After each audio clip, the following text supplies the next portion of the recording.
Here's a quick rundown of today's top stories, Saturday, June 7th. Cayetano says the Senate has no choice but to hold impeachment trial against Vice President Duterte. Senator Alan Peter Cayetano believes the Senate has no choice but to carry out its constitutional duty when it comes to Vice President Sara Duterte's impeachment case.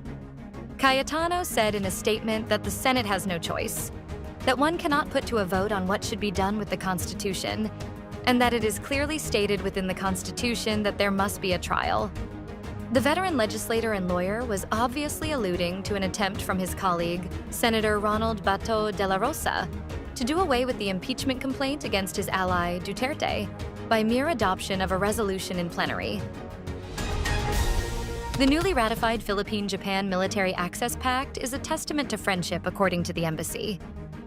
Philippine Ambassador to Japan, Mylene Garcia Albano, welcomed the approval of the Japan-Philippines Reciprocal Access Agreement by Japan's House of Councilors, the final step in the approval process under the Japanese Diet, the country's congressional body.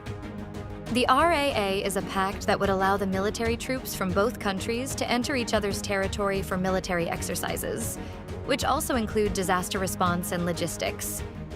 The military pact was negotiated under the context of increasing security and maritime concerns in the Indo-Pacific region in the face of China's relentless actions in the South China Sea that threaten the territorial integrity of its neighbors.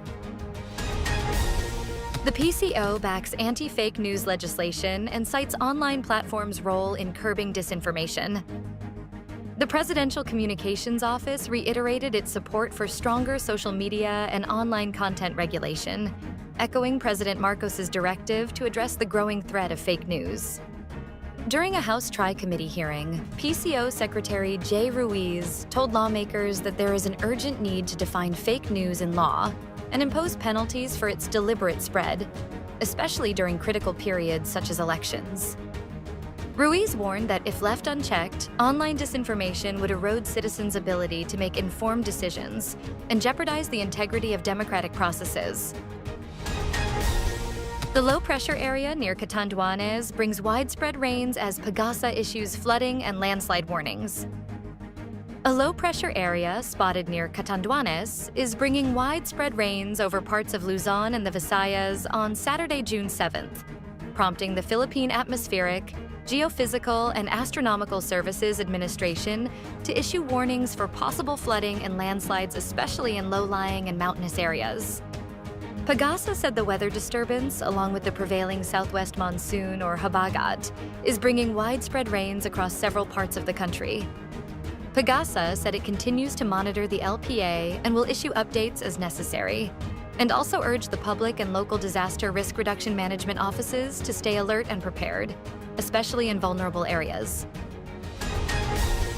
Gaza marks the start of Eid with outdoor prayers in the rubble and food growing ever scarcer.